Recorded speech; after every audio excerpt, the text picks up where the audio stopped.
Hello, good afternoon बच्चों। तो कैसे हो आप? तो अब हम जो है लेक्चर नंबर 2 डिस्कस करेंगे यहाँ पर सेमीकंडक्टर का। अब हम जो है सेमीकंडक्टर का लेक्चर नंबर 2 आज जो है हम डिस्कस करेंगे। तो इसमें जो है हमने लास्ट लेक्चर में क्या देखा था, पूरा जो है सेमीकंडक्टर को हमने देखा था। सेमीकंडक्टर क्या होता है, ये क्यों इंपॉर्टेंट होता है हमारी डेली लाइफ में, और ये किस वजह से इंपॉर्टेंट होता है, वो सारी चीजें जो है हमने डिस्कस की थी सेमीकंडक्टर के ऊपर। और जो 2 क्वेश्चन तब तक आ चुके थे वो भी हमने डिस्कस किए। और आज वाले लेक्चर में जो है हम कोशिश करेंगे इसको कंप्लीट करें। जो हमारे पास टाइप्स ऑफ सेमीकंडक्टर है उसको हम पूरा यहाँ पे डिस्कस करेंगे। अब जो सेमीकंडक्टर के टाइप्स है उनको हम यहाँ पे डिस्कस करेंगे, और वो खत्म करने के बाद जितने भी जेईई मेंस में इसमें आए हुए क्वेश्चंस है उनको हम क्लास में ही डिस्कस करेंगे। ठीक है, तो अब हम देखते हैं टाइप्स ऑफ सेमीकंडक्टर। अगर आप देखोगे, सबसे पहली चीज हमने कल क्या देखा था, जो सेमीकंडक्टर है उसमें अगर हम टेम्परेचर बढ़ाते हैं तो क्या देखा था बेटा, अगर हम टेम्परेचर बढ़ाते हैं तो उसमें जो है हमारे पास कंडक्टिविटी जो है वो इंक्रीज होती थी। हाँ सर, तो फिर हम पहला पॉइंट यही लिखेंगे, एज वी इंक्रीज टेम्परेचर, जैसे ही हम टेम्परेचर बढ़ाते हैं, temperature as we increase temperature, the conductivity of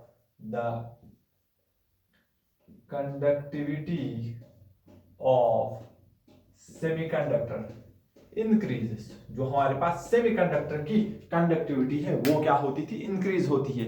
जैसे जैसे टेम्परेचर बढ़ाते थे उसकी कंडक्टिविटी बढ़ती थी, लेकिन इसकी टेम्परेचर बढ़ाने की वजह से जो कंडक्टिविटी बढ़ती है वो उतनी ज्यादा तो नहीं बढ़ रही थी, थोड़ी बहुत बढ़ रही थी।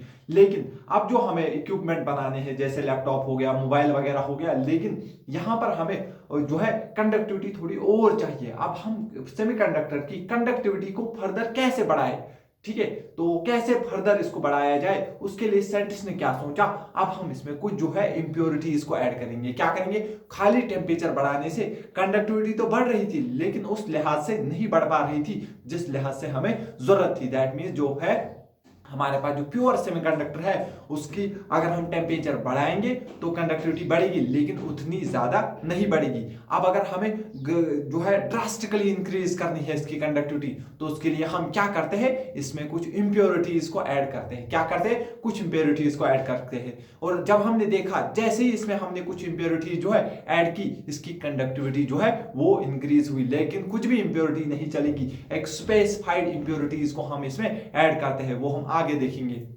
तो क्या पता चला, जैसे ही हम इंप्योरिटी ऐड करते हैं तो सेमीकंडक्टर की कंडक्टिविटी जो है वो फर्दर इंक्रीज होती है। तो हमने क्या देखा, एज एडिंग सम स्पेसिफाइड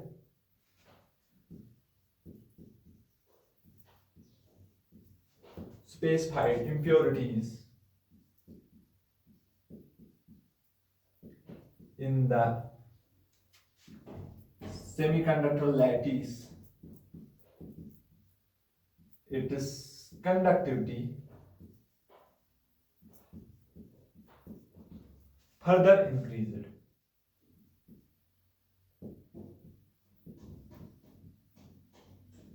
इसकी जो है कंडक्टिविटी वो जो है फर्दर इंक्रीज करते हैं। और जो हमने हमने जो इसमें ये इंप्योरिटी मिलाई, इस प्रोसेस को ही हम बोलते हैं doping.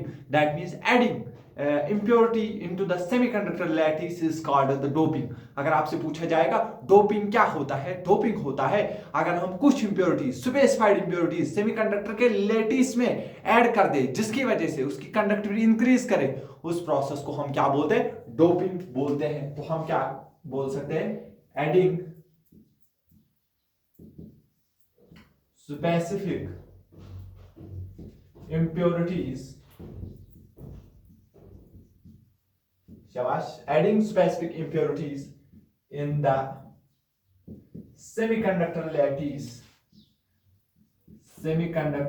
lattice is called doping। इसी को हम क्या बोलते हैं बेटा, इसी को हम बोलते हैं डोपिंग।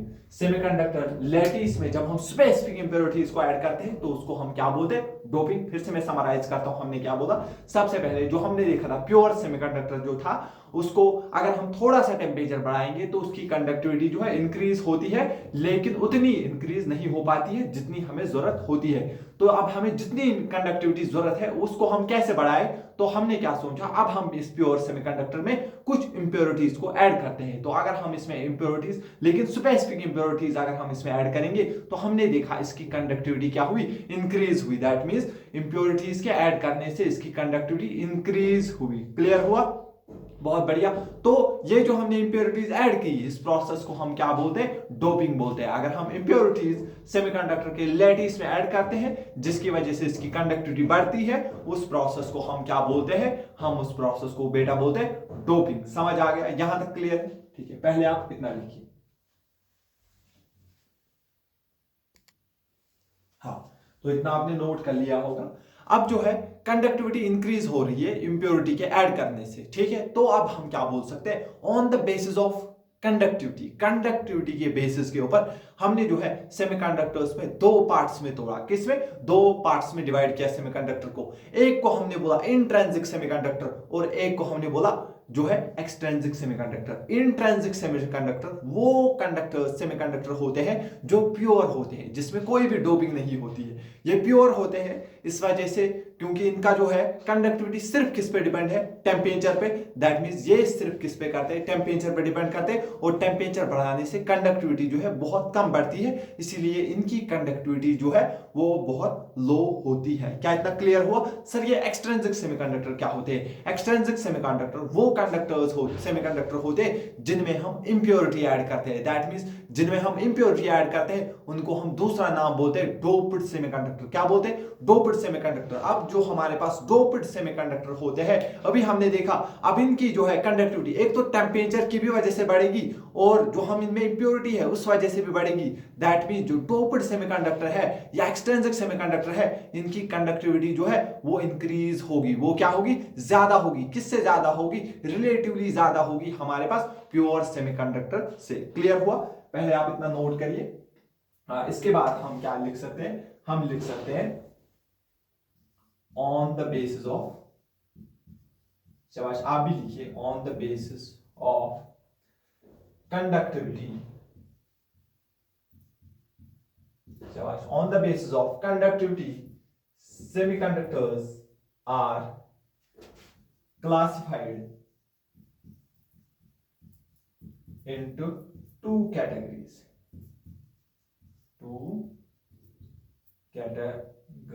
दो पार्ट्स में हमने इसको ब्रेक किया। पहला पार्ट जो है हमने उसको क्या बोला है, इंट्रिंसिक सेमीकंडक्टर। हाँ बेटा, क्या बोला है? Intrinsic semiconductor. क्या होता है? Intrinsic semiconductor. Intrinsic semiconductor, intrinsic semiconductor होता है प्योर सेमीकंडक्टर जिसमें हम कोई भी डोपिंग नहीं करते हैं। ये हमारे पास प्योर सेमीकंडक्टर्स होते हैं और प्योर होने की वजह से इनकी जो है कंडक्टिविटी वो सिर्फ टेम्परेचर की वजह से बढ़ती है। दैट मींस इनकी जो कंडक्टिविटी है वो लो कंडक्टिविटी होती है। क्या होती है? लो कंडक्टिविटी होती है। और जो बेटा दूसरा हमारे पास होता है उसको हम बोलते हैं एक्सट्रिंसिक सेमीकंडक्टर। एक्सट्रिंसिक सेमीकंडक्टर, और ये वो सेमीकंडक्टर होते हैं जिनमें हमने फॉरेन मटेरियल को ऐड किया होता है और इन्हीं को हम बोलते हैं डोप्ड सेमीकंडक्टर भी। क्या बोलते हैं इनको? Doped semiconductor. और इनकी जो है कंडक्टिविटी, इनकी रिलेटिवली क्या होती है? रिलेटिवली हाई कंडक्टिविटी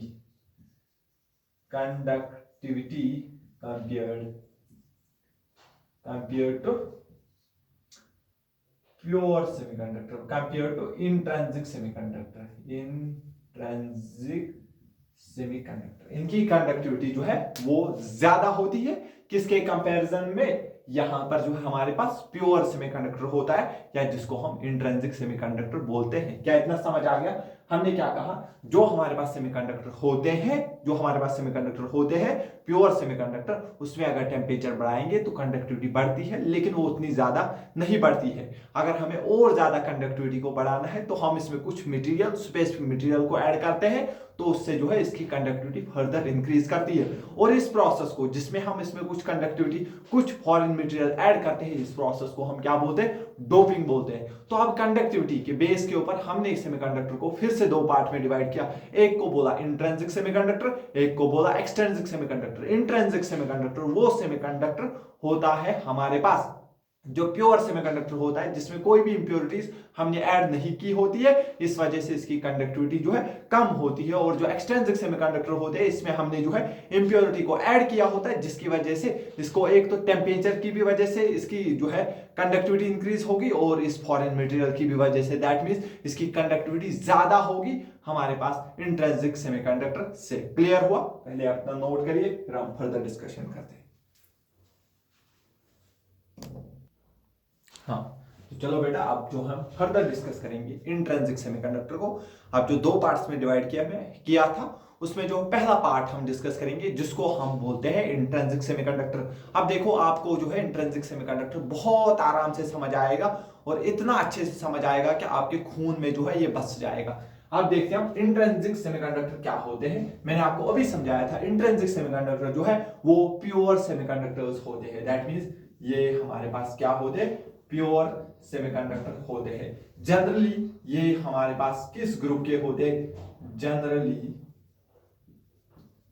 जनरली हमारे पास जो प्योर सेमीकंडक्टर होते हैं, ये हमारे पास ग्रुप 14 के होते हैं। किसमें होते हैं? ग्रुप 14 के होते हैं हमारे पास। जैसे हम कहते हैं इनमें, जैसे ऊपर आता है कार्बन, फिर आएगा कहे, सीता, गीता, सुन, प्रभु, ये वाले एलिमेंट ये होते हैं। लेकिन मेनली हम इन दो एलिमेंट्स को ज्यादा सेमीकंडक्टर बनाने में यूज करते हैं, सिलिकॉन और जर्मेनियम को। याद रखना, ये प्योर सेमीकंडक्टर होते हैं। इंट्रिंसिक सेमीकंडक्टर क्या होते हैं? प्योर सेमीकंडक्टर होते हैं। बहुत बढ़िया। दूसरी चीज, ये जनरली ग्रुप 14 के एलिमेंट्स होते हैं, और उनमें से जो हम सबसे ज्यादा यूज करते हैं सिलिकॉन और जर्मेनियम। और जो इन दो में से सबसे ज्यादा किसको यूज करते हैं? सिलिकॉन को ज्यादा यूज किया जाता है। लेकिन आपको पता होना चाहिए, जो इनका डेल्टा Eg होता है, फॉरबिडन एनर्जी गैप, सिलिकॉन के लिए होता है 1.14 इलेक्ट्रॉन वोल्ट, और जो हमारे पास जर्मेनियम होता है, ये किसके लिए होता है? For silicon and for germanium अगर हम देखेंगे तो ये हमारे पास 0.7 इलेक्ट्रॉन वोल्ट होता है। क्लियर हुआ यहां तक? तो इसके लिए कम होता है, और जनरली लेकिन हम सिलिकॉन को ही ज्यादा यूज करते हैं। अगर हम देखेंगे जर्मेनियम का कम है, फिर भी हम ज्यादा सिलिकॉन को ही क्यों यूज करते हैं? क्योंकि जर्मेनियम का थोड़ा ज्यादा कम है। अगर हम इसको थर्मल एनर्जी से, अगर इसको इतनी एनर्जी, इसको जो है जनरली अगर हम देखेंगे थर्मल एनर्जी से ये 2 इलेक्ट्रॉन वोल्ट या 1.5 इलेक्ट्रॉन वोल्ट एनर्जी गेन कर सकता है। और उस वजह से क्या हो सकता है? ये सिर्फ कंडक्शन बैंड में ही नहीं जाएगा, ये उससे बाहर जा सकता है। दैट मींस ये परमानेंटली बाहर जाएगा, और अगर इलेक्ट्रॉन परमानेंटली बाहर गया, दैट मींस वो फिर सेमीकंडक्टर का पार्ट जो है नहीं रहेगा। इसीलिए हम जर्मेनियम को उतना नहीं लेते, बल्कि हम सिलिकॉन को लेते हैं। ये बहुत इंपॉर्टेंट पॉइंट है, समझ आ गया? क्यों नहीं लेते? क्योंकि इसकी एनर्जी बहुत कम होती है, एनर्जी गैप। दैट मींस अगर हम इसको 1.5 या 2 इलेक्ट्रॉन वोल्ट की एनर्जी देंगे, हो सकता है ये परमानेंटली डिटैच हो जाए, और फिर ये सेमीकंडक्टर का पार्ट जो है नहीं रह पाएगा। क्लियर हुआ यहां तक? तो ये दो चीजें जो है हमने इसके बारे में समझ ली है। और एक चीज जो होती है, ये जो होते हैं, जो ये हमारे पास प्योर सेमीकंडक्टर होते हैं, ये क्या बनाते हैं सॉलिड में? ये कोवेलेंट बॉन्ड बनाते हैं एक दूसरे के साथ। ठीक है? इन solid lattice they form, शाबाश, they form covalent bond। ये क्या बनाते हैं? इस पे भी क्वेश्चन आया हुआ है। क्या बनाते हैं? कोवेलेंट बॉन्ड बनाते हैं। याद रखना, सेमीकंडक्टर कौन सा बॉन्ड बनाते हैं? कोवेलेंट बॉन्ड बनाते हैं। और एक चीज, एक तो ये क्या बनाते हैं बेटा? कोवेलेंट बॉन्ड बनाते हैं, और ये ऐसे बिहेव करते हैं, ये जो है लैटिस में ऐसे बिहेव करते हैं जैसे कि हर एक के पास कितने इलेक्ट्रॉन हो? 8 इलेक्ट्रॉन हो। And they behave as they have 8 electrons in their valence shell। जैसे कि इनकी वैलेंस शेल में कितने कितने इलेक्ट्रॉन हो, 8 इलेक्ट्रॉन हो। तो यहां तक क्लियर हुआ। इंट्रिंसिक सेमीकंडक्टर समझ आया। प्योर सेमीकंडक्टर होता है, कोई भी डोपिंग इसमें नहीं होती है। इसमें कंडक्टिविटी क्या होती है ये भी आप देख सकते हो, इसकी जो है लो कंडक्टिविटी होती है, लो कंडक्टिविटी होती है इसकी। समझ आ गया। जनरली ये ग्रुप 14 के एलिमेंट होते हैं। इसमें ज्यादातर सिलिकॉन और जर्मेनियम लेते हैं, और मोस्टली क्या लेते हैं, जर्मेनियम। ये आपको पता होना चाहिए। सिलिकॉन में जो है forbidden energy gap 1.14 electron volt होती है, और जर्मेनियम में 0.7 इलेक्ट्रॉन वोल्ट होती है। और अगर हम देखेंगे ये कोवलेंट बॉन्ड बनाते हैं और ऐसे बिहेव करते हैं लैटिस में जैसे इन सब के पास 8 इलेक्ट्रॉन जो है वैलेंस शेल में होंगे। इनकी कंडक्टिविटी जो है वो लो होती है। क्लियर हुआ यहां तक। तो अब हम इनका जो है मैकेनिज्म देखेंगे, पहले आप इतना नोट करिए। हाँ, तो अब हम फर्दर डिस्कस करते हैं। जो लास्ट पॉइंट मैंने बोला था, जो ये हमारे पास प्योर सेमीकंडक्टर होता है, इसमें जितने भी सिलिकॉन एटम होते हैं वो ऐसे बिहेव करते हैं जैसे उनके जो है वैलेंस शेल में कितने इलेक्ट्रॉन हो, 8 इलेक्ट्रॉन हो। फॉर एग्जांपल इस तरीके से अगर हम इस वैलेंस इलेक्ट्रॉन को लेंगे तो ये इस तरीके से जो है बॉन्ड बनाते हैं।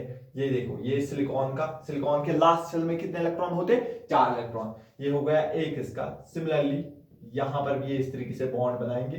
तो ये इस सिलिकॉन का है जो मैं ब्लैक से बना रहा हूं। तो ये हमारे पास इस सिलिकॉन से है, और ये जो है इस सिलिकॉन का है। समझ आ रहा है, ठीक है। तो दूसरा सिलिकॉन जो है वो भी अपना जो है कोवलेंट बॉन्ड बना रहे हैं, इसलिए वो भी अपना एक इलेक्ट्रॉन जो है शेयर करेगा यहां पर। समझ आ गया। दोनों ने जो है एक एक इलेक्ट्रॉन को शेयर किया। ये मैं आपको समझा रहा हूं, ऐसे एक्चुअल में होता है, लेकिन फर्दर जो है हम सीधे यहाँ पे एक इलेक्ट्रॉन इधर एक इलेक्ट्रॉन इधर रख के काम खत्म करेंगे। समझ आ गया। क्योंकि इतना डिटेल में फिर हमें नहीं बनाना है बार बार, लेकिन एक बार आपको समझना पड़ेगा। ये जो सिलिकॉन है इसका 1 2 3 4 एटम है, और इस सिलिकॉन ने भी एक यहाँ पे इसके साथ शेयर किया, इसने भी एक शेयर किया, एक शेयर किया, एक शेयर किया। दो जो है शेयरिंग में इलेक्ट्रॉन है, और इन्होंने क्या बनाया, कोवलेंट बॉन्ड बनाया। इसीलिए हम बोलते हैं ये कौन सा बॉन्ड बनाते हैं, कोवलेंट बॉन्ड बनाते हैं। क्या इतना क्लियर हुआ। ये क्या करते हैं, कोवलेंट बॉन्ड बनाते हैं। अब अगर आप इस सिलिकॉन को देखोगे, इसके 2 4 6 और 8 इलेक्ट्रॉन जो है इसके वैलेंस शेल में आ गए हैं। क्या इतना क्लियर हुआ। दैट मींस इसके वैलेंस शेल में कितने इलेक्ट्रॉन होते हैं, 8 इलेक्ट्रॉन होते हैं, और हर कोई जो है एक एक इलेक्ट्रॉन जो है इस कोवलेंट बॉन्ड में शेयर करता है। क्लियर हुआ। इसीलिए हम बोलते हैं जो ये है ये कौन सा बॉन्ड बनाते हैं, ये हमारे पास कोवलेंट बॉन्ड बनाते हैं। कौन सा बॉन्ड बनाते हैं, कोवलेंट बॉन्ड ये बनाते हैं, कोवलेंट बॉन्ड बनाते हैं। ये तो हमने समझ लिया। अब जो है, अब अगर हम देखेंगे, ये हमारे पास होता है वैलेंस बैंड। अब हम, ये कंडक्शन बैंड है, उसके नीचे जो होता है उसको हम बोलते हैं वैलेंस बैंड। दैट मींस ये हमारे पास क्या है, वैलेंस बैंड है। तो अब हम क्या सर फिर से वैसे बनाएंगे, नहीं, अब हम इस तरीके से बनाएंगे। ठीक है, हाँ ठीक है सर, ये आधा ही है, ये इसके साथ पूरा बनाएगा। बहुत बढ़िया। ऐसे ऐसे आप भी साथ साथ बनाते रहिए।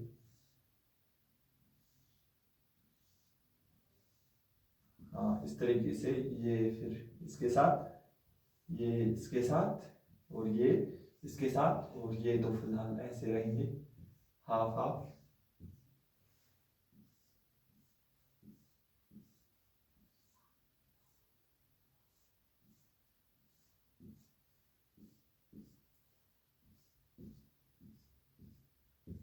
हाँ सर, आप कैसे बनाएंगे, बिल्कुल बिल्कुल आसान है। ये इस सिलिकॉन का, ये देखो कोवलेंट बॉन्ड, 2 इलेक्ट्रॉन से, एक इसका एक इसका, या अभी एक रखते हैं, दूसरा पता नहीं कहाँ है। सिमिलरली एक इसका एक इसका, एक इसका एक इसका, एक इसका एक इसका। दैट मीन जब भी मैं ऐसा बनाऊं, दैट मीन इसमें क्या होंगे, 2 इलेक्ट्रॉन होंगे। एक इलेक्ट्रॉन इस सिलिकॉन का होगा, एक इसका होगा, और ये जो बॉन्ड है ये कौन होता है, कोवलेंट बॉन्ड। और ये कौन सा बैंड है मेरे पास, सर ये कंडक्शन बैंड है। दैट मीन्स अगर ये हमारे पास कंडक्शन बैंड है तो हम क्या बोलेंगे, यहां पर क्या है, covalent bond, covalent bond in valence band. Valence band में कौन से बॉन्ड बने, कोवलेंट बॉन्ड, कोवलेंट बॉन्ड। अब क्या होगा, देखो ये हमारे पास वैलेंस बैंड है, और ये कंडक्शन बैंड है, थोड़े टाइम बाद क्या होगा, ये जो इलेक्ट्रॉन्स है इनको जो है बाहर से एनर्जी मिलेगी। अगर 0 केल्विन पे होगा तो ये एज इट इज रहेगा, लेकिन जैसे जैसे थोड़ा टेम्परेचर बढ़ेगा, जैसे जैसे थोड़ा टेम्परेचर बढ़ेगा, इन इलेक्ट्रॉन्स को क्या मिलेगी, एनर्जी मिलेगी। जैसे एनर्जी मिलेगी ये थोड़ा ज्यादा वाइब्रेट करना स्टार्ट करेंगे, जैसे थोड़ा ज्यादा वाइब्रेट करना स्टार्ट करेंगे तो ये जो है इस कोवेलेंट बॉन्ड को यहां पर तोड़ेंगे और ये इस बॉन्ड को छोड़कर ये इलेक्ट्रॉन जो है ऊपर की तरफ जंप करेगा और ये यहां पर हो गया। और जैसे ये इलेक्ट्रॉन यहां से इस कोवेलेंट बॉन्ड को तोड़कर जाएगा तो क्या होगा, यहां पे हमें एनर्जी की रिक्वायरमेंट होगी, यहां पे एनर्जी की रिक्वायरमेंट होगी। और वो एनर्जी कहां से आएगी, थर्मल एजिटेशन की वजह से, क्योंकि हम प्योर सेमीकंडक्टर पढ़ रहे हैं तो वो सारी एनर्जी किसकी वजह से मिलेगी, सराउंडिंग से, थर्मल एजिटेशन की वजह से। जो टेम्परेचर बढ़ा यानी कि 0 से 25 डिग्री तक जो टेम्परेचर बढ़ा उसकी वजह से जो एनर्जी आई, उस वजह से जो है ये इलेक्ट्रॉन यहां से शिफ्ट होके ये बॉन्ड अपना तोड़ के ऊपर चला जाएगा। क्या इतना क्लियर हुआ? हाँ सर। लेकिन ये तो यहां पे चला गया, दैट मींस यहां पे जो खाली जगह बच गई इसकी जगह, इसी को हम क्या बोलते, इसी को बेटा हम बोलते होल, इसी को बोलते होल। और अगर इलेक्ट्रॉन चला गया तो इसकी जगह हम बोलते प्लस ई चार्ज रहेगा, क्योंकि ओवरऑल जो है सिस्टम को क्या रहना है, न्यूट्रल रहना है। ये मत आप बोलिएगा इसका इलेक्ट्रॉन छोड़ के चला गया तो इस पे पॉजिटिव चार्ज आया, नहीं, ये छोड़ के अगर पूरा बाहर चला जाता तो फिर पॉजिटिव चार्ज आता, लेकिन ये इसको पूरा छोड़ के थोड़ी जा रहा है, ये यहां से वैलेंस बैंड से कंडक्शन बैंड में जा रहा है, लेकिन है तो मटेरियल के अंदर ही ना, यानी कि ये इलेक्ट्रॉन और ये पॉजिटिव चार्ज ये दोनों तो मटेरियल के अंदर ही है ना, इन दोनों को अगर हम मिलाएंगे तो वापस हमें 0 नेट चार्ज मिलेगा। इसलिए ये ओवरऑल जो है सिस्टम क्या रहेगा, ओवरऑल सिस्टम क्या रहेगा, न्यूट्रल रहता है। याद रखना है ओवरऑल सिस्टम क्या रहेगा, न्यूट्रल। वरना आप जो है एग्जाम में क्या सोचोगे, वो आपको बोलेगा जो इंट्रिंसिक सेमीकंडक्टर है वो पॉजिटिव होता है या नेगेटिव होता है, तो आप बोलोगे इसमें इलेक्ट्रॉन छोड़ के चला जाता है तो ये पॉजिटिव होगा, नहीं, क्योंकि वो छोड़ के अगर पूरा मटेरियल छोड़ के चला जाता तो फिर सही था, लेकिन वो वैलेंस बैंड से कंडक्शन बैंड में जा रहे हैं। और ये दोनों वैलेंस बैंड और कंडक्शन बैंड दोनों कहां होते हैं, ये होते कहां, मटेरियल के अंदर। दैट मींस पॉजिटिव और नेगेटिव दोनों मटेरियल के अंदर ही है, that means overall net charge पे नहीं आएगा। क्लियर हुआ? बहुत बढ़िया। तो दैट मींस, और अब जो है, अब आप देखोगे जैसे ही एक जो है यहाँ पे बॉन्ड टूट गया तो बाकी जो है सिलिकॉन एटम ये अलर्ट हो जाएंगे, अब जो ये अपने इलेक्ट्रॉन्स को टाइटली पकड़ना स्टार्ट करेंगे। लेकिन ये तो थोड़ी जगह पे पता चलेगा, लेकिन अगर हम थोड़ा बहुत दूर चला जाए तो यहाँ पे इनको भी पता नहीं होगा, और यहाँ का जो है एक इलेक्ट्रॉन उठ के फिर से वापस कहां जाएगा, ऊपर जाएगा, किधर जाएगा, कंडक्शन बैंड में, और इसकी जगह जो बचेगी उसको हम क्या बोलते हैं, होल बोलते हैं। तो क्या आपको एक चीज दिख रही, जितने इलेक्ट्रॉन ऊपर जा रहे हैं उतने ही होल क्रिएट हो रहे, क्लियरली समझ आ रहे, जितने इलेक्ट्रॉन ऊपर जा रहे हैं उतने ही क्या हो रहे, होल क्रिएट हो रहे। तो मैं क्या बोल सकता हूं, जितने इलेक्ट्रॉन इधर है, जितने इलेक्ट्रॉन कंडक्शन बैंड में चले गए उतने ही जो है होल भी क्रिएट हुए होंगे। क्या मैं बोल सकता हूं, इलेक्ट्रॉन डेंसिटी यानी कि एनी बराबर होगी कंसंट्रेशन ऑफ होल, यानी कि इलेक्ट्रॉन डेंसिटी जितनी हमारे पास कहां होगी, कंडक्शन बैंड में, क्या वो बराबर होगी जितने हमारे पास इलेक्ट्रॉन कंडक्शन बैंड में होंगे, तो उसको हम बोलेंगे electron density in conduction band. क्या वो बराबर होंगे हमारे पास कितने होल क्रिएट हुए, लेकिन किसमें, वैलेंस बैंड में। क्या इतना क्लियर हुआ? ठीक है, तो आई होप इतना आपको जो है क्लियरली समझ आ गया। पहले आप इतना नोट करिए, फिर मैं 2-3 पॉइंट आपको फर्दर लिखवाता हूं। हाँ बेटा, तो फर्दर अभी तक हमने इतना समझा, यहां पे क्या हुआ, थर्मल एजिटेशन की वजह से ये जो है कुछ इलेक्ट्रॉन्स ने जो है बाहर से एनर्जी गेन की, और यहां पे जो कोवेलेंट बॉन्ड था उसको तोड़ के वो कहां हो गए, कंडक्शन बैंड में हो गए। किस लिए कंडक्शन बैंड में चले गए, ताकि कंडक्शन बैंड में वो क्या होते, फ्री होते, और वैलेंस बैंड में वो बंधे हुए होते। तो फ्री होने की चाहत में वो यहां से जो है ऊपर चले गए। और यहां पे समझने वाली बात है, अब जो आपको लग रहा है, क्या यहां पर अगर देखोगे, अगर मेरे पास ये जो होते हैं, लेकिन अब आप नहीं बोल सकते हो जो है, अब आप थोड़ा सा अच्छे से समझिए, अब यहां पे एक इलेक्ट्रॉन चला गया और दूसरा इलेक्ट्रॉन जो है वो बहुत दूर से चला गया होगा। दैट मींस अगर मैं बोलूं, तो अगर हम बोलेंगे अगर हमारे पास 10⁻8 इलेक्ट्रॉन होते, कितने होते, 10⁻8 इलेक्ट्रॉन, उसमें से एक इलेक्ट्रॉन छोड़ के जाएगा, दैट मींस इसकी कंसंट्रेशन बहुत लो होती है। आप समझ रहे हो, 10⁻8, 10 के पीछे 8, 1 के पीछे 8 जीरो है, उतने सिलिकॉन एटम अगर होंगे तो एक इलेक्ट्रॉन होल पेयर जनरेट होगी। दैट मींस एक इलेक्ट्रॉन जाएगा, दैट मींस इसकी कंसंट्रेशन जो है बहुत कम होती है। इसीलिए हम बोलते हैं प्योर सेमीकंडक्टर्स में जो है कंडक्टिविटी वो क्या होती है, बहुत कम हो सकती है। तो हम क्या कह सकते हैं, इन in general out of 10 raised power 8 silicon atoms, 10 raised power 8 silicon atoms, only one electron whole pair is generated. Electron whole pair is generated. यानी कि 10 रेज पावर 8 इलेक्ट्रॉन में से एक इलेक्ट्रॉन होल पेयर, ये इलेक्ट्रॉन उधर चला गया, इधर क्या क्रिएट हुआ, होल, इसी को हम बोलते हैं इलेक्ट्रॉन होल पेयर। यानी कि 10 रेज पावर 8 एटम अगर हमारे पास होंगे तो फिर एक इलेक्ट्रॉन होल पेयर जो है जनरेट होगी। दैट मीन इसी वजह से जो है इसकी कंसंट्रेशन बहुत कम होती है। यही रीजन होता है किसके पीछे, इनकी जो है कंडक्टिविटी क्या होती है, लो होती है। इसीलिए इनकी कंडक्टिविटी जो है वो क्या होती है बेटा, लो होती है। और एक चीज मैंने आपको कहा, जितने यहां से इलेक्ट्रॉन कंडक्शन बैंड में चले जाएंगे उतने ही होल क्रिएट होंगे। तो मैं क्या बोल सकता हूं, हम बोल सकते हैं इलेक्ट्रॉन डेंसिटी इन कहां पे, कंडक्शन बैंड में। Electron density in conduction band is equal to the electron density in conduction band, उसको हम बोलते हैं Ne, ठीक है, is equal to the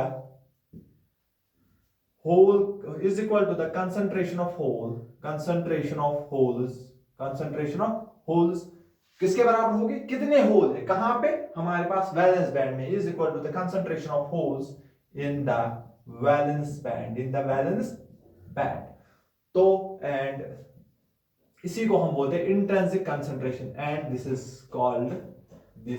called इसी को हम क्या बोलते हैं, इंट्रिंसिक कंसंट्रेशन।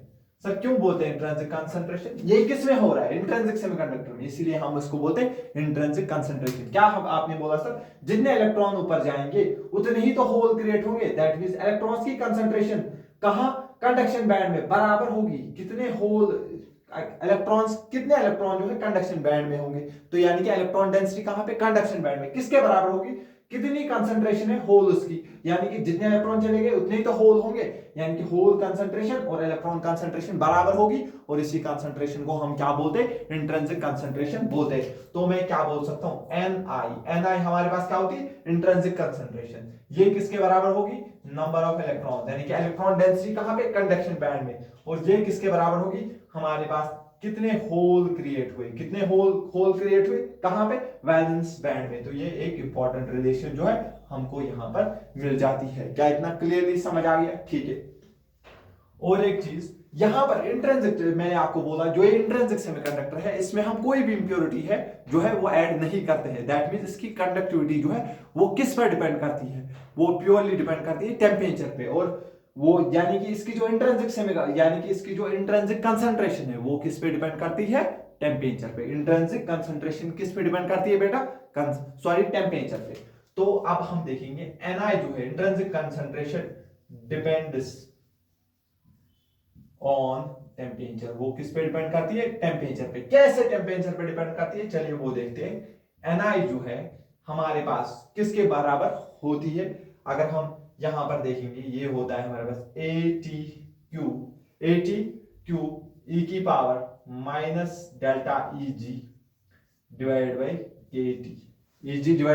KT, और ये चीज तो हमारे पास कांस्टेंट होती है। तो हमारे पास Ni किसके बराबर होता है, इसके बदले हम N0 लिखते हैं, e की power minus delta Eg divide by KT के बराबर होता है। तो ये हमारे पास रिलेशन होता है। ये रिलेशन आपको याद नहीं रखना है, बट आपको पता होना चाहिए जो इंट्रिंसिक कंसंट्रेशन है वो टेम्परेचर पे किस तरीके से जो है डिपेंड करता है। जितना जितना हम टेम्परेचर बढ़ाते जाएंगे, आप देखो ये टर्म जो है उतना बड़ा होगा और ओवरऑल टर्म ये छोटा होगा, लेकिन इस पे माइनस है यानी कि डिवाइड में है। जितना ये कम होगा उतना हमारे पास कंसंट्रेशन जो है वो बढ़ जाएगा। और वो हम वैसे भी देखते हैं, जैसे टेम्परेचर बढ़ता है हमारे पास जो है इंट्रिंसिक कंसंट्रेशन भी बढ़ जाती है। क्या इतना क्लियर हुआ, ठीक है। आई होप इतना आपको जो है अच्छे समझ आ गया होगा। पहले आप इतना नोट डाउन करिए। हाँ, तो फर्दर जो है चलो अब हम डिस्कस करेंगे regeneration and recombination of the electron hole pair. अब ये क्या चीज होती है? अगर आप देखोगे तो हमारे पास जो है कंटिन्यूअसली क्या देखोगे, कंटिन्यूअसली जो है आप देखोगे इलेक्ट्रॉन जो है वैलेंस बैंड से जाके कहां पे चला जाता है, कंडक्शन बैंड में चला जाता है। जब वो वैलेंस बैंड से जाता है तो वो अपना कोवेलेंट बॉन्ड तोड़ के जाता है और कहां पे जाता है, वो जाता है हमारे पास कंडक्शन बैंड में। तो हम क्या करेंगे, हम इस चीज को कैसे एक्सप्लेन करेंगे, हम बोलेंगे हमारे पास जो है एक इलेक्ट्रॉन होल पेयर जनरेट हो गया, लेकिन जैसे ही वो इलेक्ट्रॉन कंडक्शन बैंड में जाता है वो वहां पे ज्यादा टाइम नहीं रह पाता है, कुछ सेकंड्स बाद ही वो वापस आ जाता है। क्या आ जाता है? वापस। और जब वो वापस आएगा तो वापस जो है वो एक होल में चला जाएगा और वापस से अपना बॉन्ड बनाएगा, और इस प्रोसेस को हम क्या बोलते हैं? रिकॉम्बिनेशन बोलते हैं। समझ आ गया? पहले मैं आपको इधर थोड़ा समझाने की कोशिश करूंगा क्या मैं बता रहा हूं आपको। मैंने जो है अभी आपको समझाया, फॉर एग्जांपल ये हमारे पास एक सिलिकॉन, यहाँ पे दूसरा सिलिकॉन, यहाँ पर हमारे पास तीसरा, इसी तरीके से और एक सिलिकॉन में अगर बनाऊं, ठीक है, इतना आपको समझ आ रहा होगा। तो अब मैं थोड़े से ही बॉन्ड बनाऊंगा ताकि आपको जो है जल्दी जल्दी ये समझ आ जाए। हाँ, तो इधर हमारे पास क्या था बेटा? इधर हमारे पास था कंडक्शन बैंड। अब क्या मैंने कहा था, ये जो है इलेक्ट्रॉन थर्मल एजिटेशन की वजह से अपना बॉन्ड तोड़ के इधर चला जाएगा। अब ये इलेक्ट्रॉन जो है यहां पे कुछ टाइम रहेगा, लेकिन कुछ टाइम बाद क्या होगा, ये इलेक्ट्रॉन जो है वहां से वापस आ जाएगा, और वापस आके ये वापस इस होल में चला जाएगा और फिर से अपना बॉन्ड जो है बनाएगा। और जब ये ऊपर जाएगा तब हमें इसको एनर्जी देनी होगी। समझ आ गया? और जब ये वापस आएगा तब इससे एनर्जी रिलीज होगी, और वो दोनों एनर्जी जो है वो बराबर होती है। इसी वजह से ये क्या रहते हैं? एक थर्मल इक्विलिब्रियम में रहते हैं। क्या इतना समझ आ गया? दैट मींस जब ये इलेक्ट्रॉन यहां से बॉन्ड तोड़ के ऊपर जाएगा तो हम बोलेंगे इलेक्ट्रॉन होल पेयर जो है जनरेट हुआ, लेकिन इलेक्ट्रॉन जो है यहां स्टेबल नहीं होता है, कुछ टाइम बाद वापस आ जाता है, तो हम बोलते हैं अब यहां पे क्या हुई? रिकॉम्बिनेशन हुई। क्या हुई बेटा? रिकॉम्बिनेशन हुई। दैट मींस हम ये चीज बता सकते हैं। क्लियर हुआ इतना? ठीक है, इलेक्ट्रॉन होल पेयर जनरेट हुआ, कुछ टाइम बाद वापस आ गया और यहाँ पे रिकॉम्बिनेशन हो गया। अब यहाँ पे कुछ बच्चों को क्या लगता है, जहां से इलेक्ट्रॉन निकला और वो उसी होल में वापस आएगा, ये जरूरी नहीं है, हो भी सकता है, लेकिन यहाँ पे कुछ और होल भी क्रिएट हुए, हो सकता है वो किसी और होल में भी गिर जाए, जरूरी नहीं कि वो अपने ही होल में वापस आ जाए। इस बात का आपको ख्याल रखना है, वो कहीं भी आ सकता है। क्लियर हुआ यहां तक? दैट मीन्स ये चीज जो है आपको समझ आ गई, रिकॉम्बिनेशन क्या होती है और जनरेशन भी क्या होता है। क्या इतना क्लियर हुआ? हाँ, तो ये क्लियर हुआ। तो मैंने आपको क्या समझाया, थर्मल एजिटेशन की वजह से कंटिन्यूअसली इलेक्ट्रॉन ऊपर जाता है, एक इलेक्ट्रॉन होल पेयर क्रिएट हुआ और कुछ टाइम बाद वापस आता है और फिर वो रिकॉम्बिनेशन हो जाता है। तो हम क्या बोल सकते हैं, हमें पता है जो हमारे पास इन सबसे पहला पॉइंट जो हम बोलेंगे, इन प्योर सेमीकंडक्टर, जो हमारे पास प्योर सेमीकंडक्टर है, अभी हम सिर्फ प्योर सेमीकंडक्टर की बात कर रहे हैं, तो हमने उसमें पढ़ा जितने हमारे पास इलेक्ट्रॉन होते हैं उतने ही हमारे पास नंबर ऑफ होल्स भी बराबर होते हैं। इन दोनों की कंसंट्रेशन क्या होती है? बराबर होती है। ठीक है, तो अगर हम देखेंगे due to thermal agitation, thermal agitation की वजह से रूम टेम्परेचर पे जो टेम्परेचर होता है उसकी वजह से क्या होगा, ड्यू टू थर्मल, और मैं वही लिख रहा हूं जो मैंने आपको अभी तक समझाया, due to thermal agitation, due to thermal agitation, शाबाश, कंटिन्यूअसली, कंटिन्यूअसली क्या होते हैं, कंटिन्यूअसली न्यू, हमारे पास नए इलेक्ट्रॉन होल पेयर जनरेट होते हैं, new electron hole pair, hole pair are generated, are generated, नए नए इलेक्ट्रॉन होल पेयर जो है वो हमारे पास जनरेट होते हैं। एंड हमारे पास क्या होते हैं, रिकॉम्बिनेशन भी होती है। And electron hole pair recombination, are also occurred, और साथ ही में क्या हो रहा है, जो इलेक्ट्रॉन ऊपर जाए कुछ सेकंड के लिए रहता है फिर वापस आता है, तो हम बोलते हैं रिकॉम्बिनेशन हो रही है। क्या हो रही है? रिकॉम्बिनेशन हो रही है। जनरेशन तो आपको समझ आ गया। जनरेशन क्या होता है? थर्मल एजिटेशन की वजह से इलेक्ट्रॉन ऊपर चला जाता है, जिसकी वजह से कंडक्शन बैंड में इलेक्ट्रॉन चला जाता है और वैलेंस बैंड में होल रहता है। इसको हम बोलते हैं जनरेशन। क्या बोलते हैं? जनरेशन। ठीक है, आप इतना इतना जो है डेफिनेशन बोल सकते हो। Due to thermal agitation continuously new electron hole pair are generated, तो इसको हम बोलते हैं जनरेशन। और इलेक्ट्रॉन जो है, electron hole pair recombination are also take place. अब ये रिकॉम्बिनेशन क्या होता है? रिकॉम्बिनेशन क्या होता है? जब ऊपर से इलेक्ट्रॉन वापस आ जाए। दैट मींस हम रिकॉम्बिनेशन को क्या बोल सकता है? हम बोल सकते हैं falling off electron. Falling off electron. कहां से इलेक्ट्रॉन वापस आता है? From conduction band, from conduction band to hole. Hole कहां पे होता है? Valence band. From conduction band to hole in valence band, hole in valence band to regenerate. तो फिर क्या करेगा यहां पे? रिजेनरेट। ये यहां पे क्या करेगा? जहां पे होल था वहां पे वापस आएगा और फिर से रिजेनरेट, फिर से क्या बनाएगा? कोवेलेंट बॉन्ड बनाएगा। To regenerate covalent bond, to regenerate covalent bond again, फिर से ये कोवेलेंट बॉन्ड बनाएगा। एंड जैसे ही कोवेलेंट बॉन्ड बनाएगा, बॉन्ड जब इसने तोड़ा था तब एनर्जी हमें देनी पड़ी, और अब जब ये फिर से बॉन्ड बनाएगा तो अब ये एनर्जी जो है रिलीज करेगा। And release energy, and release energy. तो ये क्या करेगा? वहां से एनर्जी को जो है रिलीज करेगा। और इस प्रोसेस को हम क्या बोलते हैं? इसको हम बोलते हैं रिकॉम्बिनेशन हो रही है। क्लियर समझ आ गया रिकॉम्बिनेशन क्या होती है और जनरेशन क्या होती है। लेकिन लगातार अगर हम एक गिवन टेम्परेचर पे देखेंगे, लगातार नए इलेक्ट्रॉन होल पेयर बन रहे होंगे और पुराने वापस आके जनरेट कर रहे होंगे। दैट मींस ओवरऑल जो है हमारे पास इलेक्ट्रॉन होल पेयर की कंसंट्रेशन क्या रहेगी? कांस्टेंट रहेगी। तो हम क्या बोल सकते हैं? हम बोल सकते हैं एट ए गिवन टेम्परेचर, शाबाश, at a given temperature continuously new electron hole pair are generated। नए नए इलेक्ट्रॉन होल पेयर क्या हो रहे होंगे? जनरेट हो रहे होंगे। एंड recombination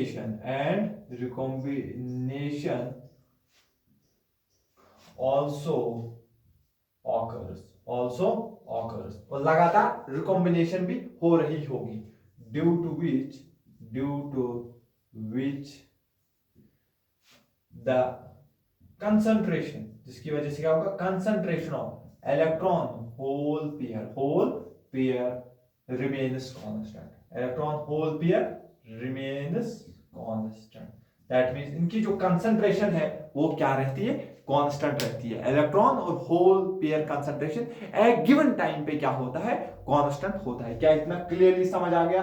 आपको समझ आ गया जनरेशन क्या होता है? जनरेशन होता है इलेक्ट्रॉन का अपना बॉन्ड तोड़ के ऊपर चला जाना, उसको हम बोलते हैं जनरेशन। और अगर वो वापस आके फिर से कोवेलेंट बॉन्ड बनाएगा, उसको बोलेंगे रिकॉम्बिनेशन। अगर हम एक गिवन टाइम पे देखेंगे, जितने बॉन्ड टूट रहे होंगे उतने ही बॉन्ड बन रहे होंगे। दैट मींस जो हमारे पास जनरेशन और रिकॉम्बिनेशन दोनों सेम रेट से हो रहे होंगे, तो हम बोल सकते हैं कंसंट्रेशन जो है ओवरऑल क्या रहेगी? हमारे पास कांस्टेंट रहेगी। Overall electron hole pair concentration क्या रहती है बेटा?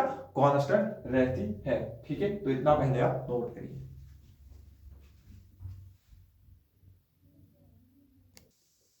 हाँ, और एक चीज जो है मुझे बतानी यहाँ पे भूल गई थी। मैंने आपको समझाया था, जैसे ही इलेक्ट्रॉन यहाँ पे छोड़ के ऊपर चला जाता है तो हमें एनर्जी देनी पड़ती है। दैट मींस जनरेशन के दौरान जितनी इसने एनर्जी एब्जॉर्ब की, और जब ये वापस आया फिर से जब बॉन्ड बनाया उस टाइम एनर्जी रिलीज करेगा। यानी कि जितनी एनर्जी एब्जॉर्ब की और जो एनर्जी रिलीज हुई वो दोनों एनर्जीज क्या होती है? बराबर होती है। इसकी वजह से जो है ये थर्मल इक्विलिब्रियम में रहता है। ये मैंने आपको बताया था पहले, अब मैं इसको लिखता हूं। तो हम क्या कह सकते हैं? हम कह सकते हैं the energy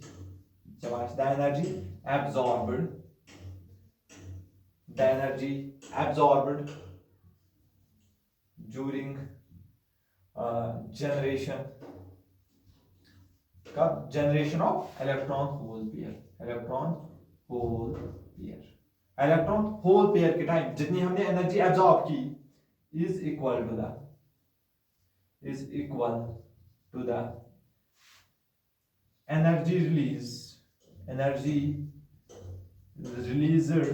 during रिकॉम्बिनेशन की वजह से भी उतनी ही एनर्जी निकलेगी. This makes lattice in thermal equilibrium. इसकी वजह से जो हमारे पास जो लैटिस होता है, सेमीकंडक्टर लैटिस होता है, वो ओवरऑल किस में रहता है? थर्मल इक्विलिब्रियम में रहता है. क्या इतना क्लियर हुआ?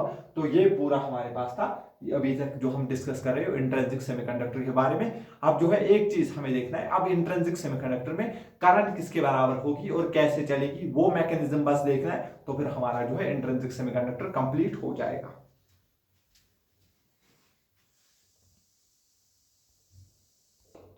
हाँ, तो चलो बेटा अब हम जो है फर्दर डिस्कस करते हैं mechanism of conduction in hole. ठीक है, तो अब हम देखते हैं कंडक्शन कैसे होता है हमारे पास इंट्रिंसिक सेमीकंडक्टर में. तो सबसे पहले मैं यहाँ पे बनाऊंगा, आप सबको पता चल गया होगा इसको हम क्या बोलते हैं. ये हमारे पास क्या होता है? इसको हम बोलते हैं बेटा कंडक्शन बैंड. क्या होता है हमारे पास? ये होता है हमारे पास कंडक्शन बैंड. ठीक है, तो अब अगर ये हमारे पास क्या होता है कंडक्शन बैंड, तो नीचे इसके नीचे जो होता है उसको हम बोलते हैं वैलेंस बैंड. तो अगर मैं सिलिकॉन के लिए फिर से बनाऊं तो ये हमारे पास इधर जो है वैलेंस बैंड है. तो आपको पता है वैलेंस बैंड में जो है हमारे पास सेमीकंडक्टर है, ये हमारे पास क्या है? वैलेंस बैंड है. उसमें ये कोवैलेंट बॉन्ड बनाते हैं, covalent bond in valence band. Valence band में कौन सा बॉन्ड बनाते हैं? कोवैलेंट बॉन्ड बनाते हैं. और हम उसको यहां इस तरीके से दिखाते हैं. ठीक है बेटा, आप साथ साथ बनाइए, इससे जो है आपको भी प्रैक्टिस होगी.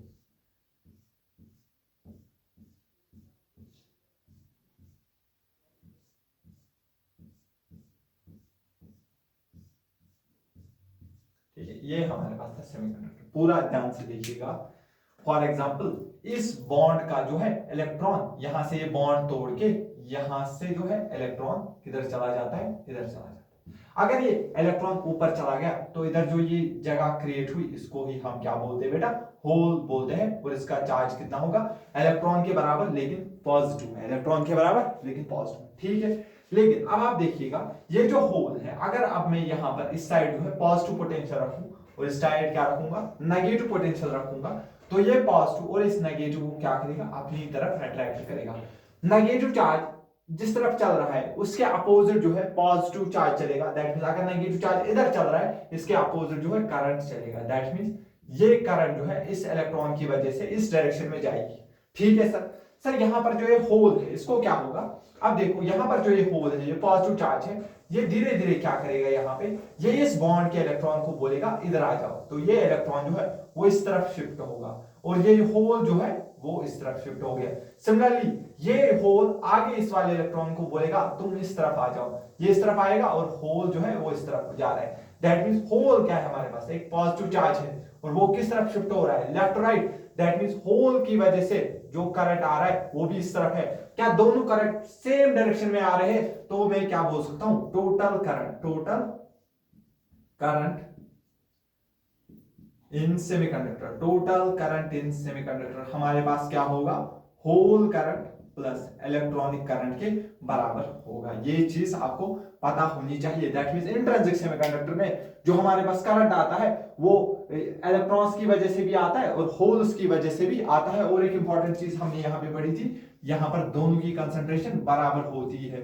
होल कंसंट्रेशन और इलेक्ट्रॉन कंसंट्रेशन क्या होती है? बराबर होती है. और इसी को हम बोलते हैं इंट्रिंसिक कंसंट्रेशन. और ये तीनों जो है आपस में क्या होते हैं? बराबर होते हैं. तो ये हमारे पास क्लियर हो गया. पूरा डिस्कशन हमारे पास जो है इंट्रिंसिक सेमीकंडक्टर के बारे में क्लियर हुआ. इंट्रिंसिक सेमीकंडक्टर एक प्योर सेमीकंडक्टर होता है, इसमें कोई भी डोपिंग नहीं होती है. इसकी कंडक्टिविटी लो होती है क्योंकि तकरीबन 10⁸ एटम्स में से एक इलेक्ट्रॉन होल पेयर जो है वो जनरेट हो पाती है. ये प्योरली किस पे डिपेंड होता है? टेम्परेचर पे डिपेंड होता है. क्लियर हुआ. बाकी फिर हमने इसका मैकेनिज्म देखा. इसका टोटल करंट किसके बराबर आता है? Hole current plus electronic current के बराबर आता है। और ये तीनों जो है हमारे पास इंट्रिंसिक कंसंट्रेशन बराबर होती है हमारे पास कंसंट्रेशन है density of electron in conduction band, और वो बराबर होती है concentration of hole in the valence band. तो ये क्लियर डिस्कशन अभी तक हमने कंप्लीट कर लिया है हमारे पास इंट्रिंसिक सेमीकंडक्टर के बारे में। तो अब जो है हम इसके बाद जाएंगे हमारे पास एक्सट्रिंसिक सेमीकंडक्टर के ऊपर। ठीक है बेटा, तब तक आप इसको नोट डाउन करिए। हाँ, तो अब हम जो है दूसरे वाले पार्ट पे आते हैं जिसको हम क्या बोलते हैं एक्सट्रिंसिक सेमीकंडक्टर। इंट्रिंसिक सेमीकंडक्टर जो है वो हमने अच्छे से क्लियर किया। अब हम क्या आते हैं एक्सट्रिंसिक सेमीकंडक्टर के ऊपर। अब हमें एक्सट्रिंसिक सेमीकंडक्टर की जरूरत क्यों पड़ी, ठीक है, तो इसके ऊपर डिस्कस करते हैं। अगर हम देखेंगे जो हमारे पास क्या था प्योर सेमीकंडक्टर, हम पहले लिखते हैं क्या लिखेंगे, हमने क्या पढ़ा था in pure semiconductor. Pure semiconductor, pure semiconductor मतलब इंट्रिंसिक सेमीकंडक्टर। तो हमने क्या लिखा था at room temperature, at room temperature, वहां पर क्या होता था रूम टेम्परेचर पे, देयर एग्जिस्ट्स, वहां पे क्या होते थे, there exists electron hole pair. वहां पे जो है इलेक्ट्रॉन होल पेयर्स क्या करते थे, एग्जिस्ट करते थे, electron hole pair for conduction. किसके लिए, कंडक्शन के लिए, किसके लिए, कंडक्शन के लिए। लेकिन आपको पता होगा ये कंडक्शन जो है बहुत कम होती है, क्योंकि बहुत कम इलेक्ट्रॉन होल पेयर जो है वहां पे जनरेट होते थे, electron hole pair for conduction, but it is very low, but it is very low, about one electron hole pair generated, electron hole pair is generated in 10 raised power 8 silicon atoms। 10 rays power 8 atom में से एक electron hole pair जो है वो generate होती थी। इसकी वजह से हमें पता चला इसकी कंडक्टिविटी क्या है, वो बहुत ही ज्यादा लो हुई। That means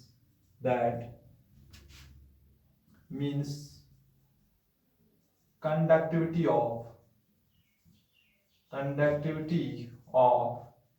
intrinsic semiconductor is very low.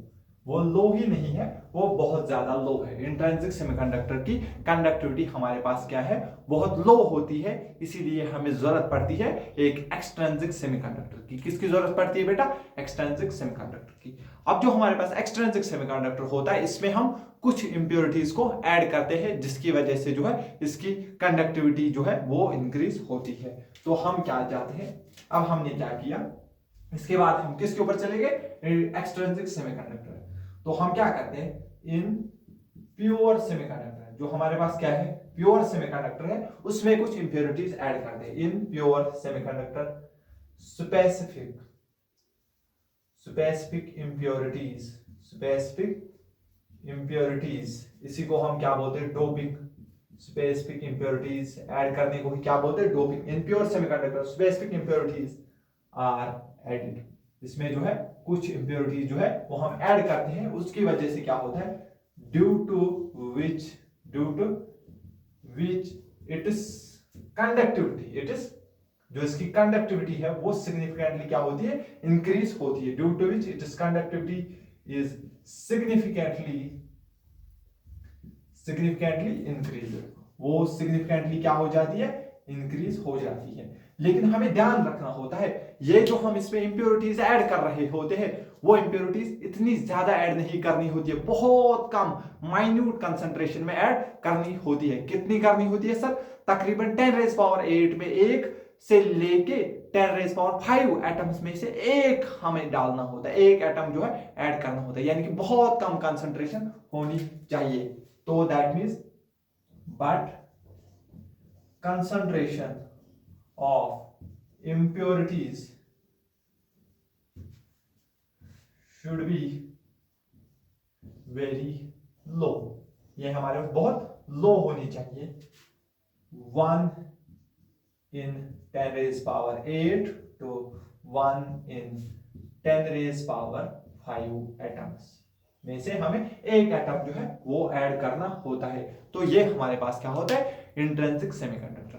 Sorry, ये हमारे पास क्या होता है, एक्सट्रिंसिक सेमीकंडक्टर। समझ आ गया? जो इंट्रिंसिक सेमीकंडक्टर है उसके पास क्या होता है, उसके पास लो कंडक्टिविटी होती है, क्योंकि उसके पास इलेक्ट्रॉन होल पेयर जो है बहुत कम होते हैं, क्योंकि अगर 10⁸ एटम देंगे उसमें एक इलेक्ट्रॉन होल पेयर तकरीबन जो है वो जनरेट हो पाता है। क्लियर हुआ? दैट मींस इसकी कंडक्टिविटी बहुत लो थी, इसीलिए हमने क्या किया, हमने सोचा इसमें कुछ इंप्योरिटीज ऐड करते हैं। तो अगर हमने कुछ इंप्योरिटीज ऐड की, उसकी वजह से क्या हुआ, इसकी कंडक्टिविटी जो है वो बहुत ज्यादा इंक्रीज हुई। लेकिन जो हम इसमें जो इंप्योरिटी ऐड करते हैं उसको हम डोपिंग बोलते हैं, लेकिन वो डोपिंग जो है बहुत कम होनी चाहिए, माइन्यूट होनी चाहिए। कितनी होनी चाहिए? 10⁸ एटम में एक डाल दो से लेके 10⁵ एटम में से हम एक एटम जो है वो इंप्योरिटी वाला एटम इसमें ऐड कर दे। क्लियर हुआ? इसको हम बोलते हैं डोपिंग। तो ये हमारे पास क्या बन गया, एक्सट्रिंसिक सेमीकंडक्टर। लेकिन अब जो है डोपिंग हमारे पास दो तरीके के होते हैं, या तो हम ऐसा एटम डालें। अब अगर आप देखोगे जो सेमीकंडक्टर है मैंने आपको दिखाया था, इसके पास कितने इलेक्ट्रॉन थे लास्ट चरण में, 4 इलेक्ट्रॉन। सिलिकॉन के पास 4 इलेक्ट्रॉन, यानी कि 4 से एक बड़ा क्या होता है 5 और एक छोटा क्या होता है 3। दैट मींस जो हम इंप्योरिटी वाला एटम डालेंगे या तो वो पेंटावैलेंट होगा, यानी कि उसकी वैलेंसी में कितने होंगे 5 इलेक्ट्रॉन, या वो ट्राईवैलेंट होगा, इससे एक कम इलेक्ट्रॉन, यानी कि या तो पेंटावैलेंट इलेक्ट्रॉन हम पेंटावैलेंट एटम इसमें ऐड करते हैं या तो ट्राईवैलेंट एटम ऐड करते हैं। दैट मींस हमारे पास जो इंप्योरिटी ऐड करने के दो तरीके आए। दैट मींस हमारे पास डोपिंग करने के कितने आए, दो तरीके आए। इसी वजह से जो है एक्सट्रिंसिक सेमीकंडक्टर को हम फर्दर दो टाइप्स में डिवाइड करते हैं। एक्सट्रिंसिक सेमीकंडक्टर को कितने टाइप्स में हम डिवाइड करते हैं, दो टाइप्स में। एक हो गया पी टाइप सेमीकंडक्टर जिसमें हम ट्राईवैलेंट इंप्योरिटीज ऐड करते हैं, और एक होता है हमारे पास एन टाइप सेमीकंडक्टर जिसमें हम जो है पेंटावैलेंट इंप्योरिटीज को जो ऐड करते हैं। क्लियर हुआ? तो अब हम पहले, आई होप आपने जो है इतना लिख लिया होगा। एक बार आप पॉज करिए और इसको नोट करिए। आई होप आपने जो है इसको लिखा होगा। तो अब हम फर्दर डिस्कस करेंगे। तो मैंने आपको क्या बोला था, अब हम क्या बोलेंगे, on the basis of doping, on the basis of doping extrinsic semiconductor. जो हमारे पास extrinsic semiconductor is further divided into two parts। इसको हमने कितने डिवाइड किया, दो पार्ट्स में डिवाइड किया। तो पहले वाले को हम क्या बोलते हैं, पहले वाले को हम बोलते हैं पी टाइप सेमीकंडक्टर। क्या बोलते हैं, पी टाइप सेमीकंडक्टर। और दूसरे वाले को हम बोलते हैं एन टाइप सेमीकंडक्टर। क्या बोलते हैं, एन टाइप सेमीकंडक्टर।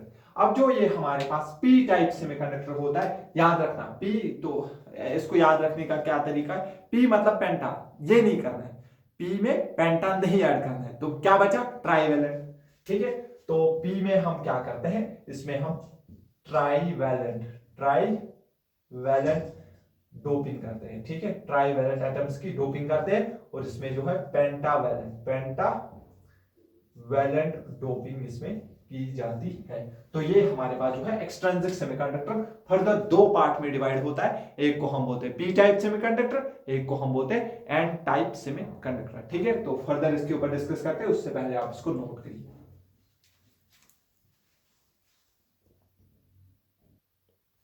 हाँ, तो चलो अब हम डिस्कस करते हैं एन टाइप सेमीकंडक्टर को। एन टाइप सेमीकंडक्टर मैंने आपको पहले ही समझाया। एन टाइप सेमीकंडक्टर में हमें क्या करना है, पेंटावैलेंट इंप्योरिटीज को ऐड करते हैं। ठीक है, तो सबसे पहला पॉइंट जो आप लिखोगे, जो हमारे पास एन टाइप सेमीकंडक्टर है, ये पहले कौन सा होता है, ये हमारे पास एक्सट्रिंसिक सेमीकंडक्टर होता है। याद रखना, ये एक्सट्रिंसिक सेमीकंडक्टर होता है, जिसमें हम क्या करते हैं, हम इसमें कौन सी जो है, हम इसमें पेंटावैलेंट डोपिंग करते हैं।